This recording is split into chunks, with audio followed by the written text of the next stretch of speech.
జై భవన్ అందరికీ. అయితే మన పూజ చాలా లేట్గా అయింది, దానివల్ల మనం ఏం ప్లాన్ చేయలేము. సో మనం ఇక ఫ్లోగా వెళ్తూ ఉన్నాం. నాకు అనిపిస్తే మీకు అన్నీ మీకు ఇట్లా చూపిస్తాం. మీకు జై భవన్ వెళ్దామా?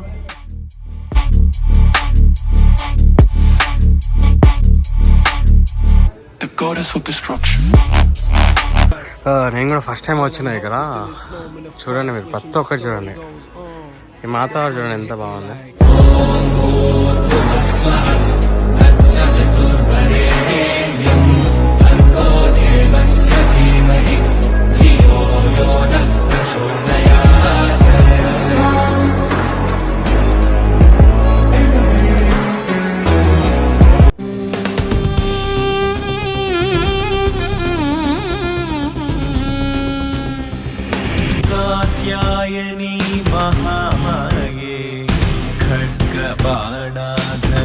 ఇక్కడ వచ్చేసి మీకు 18 మాతలు, 18 శక్తిపీఠాల లాగా 18 మాతలు ఉన్నాయి ఇక్కడ. ఇవాళ వచ్చేసి మాత్రం దుర్గామాత రూపం. ఇలా మన గౌతమ్ నగర్లో వాటర్ ట్యాంక్ దగ్గర కాదు ఒక ఇంట్లో ఉంటుంది. చాలా బాగున్నాయి చూడండి మీరు ఒకసారి.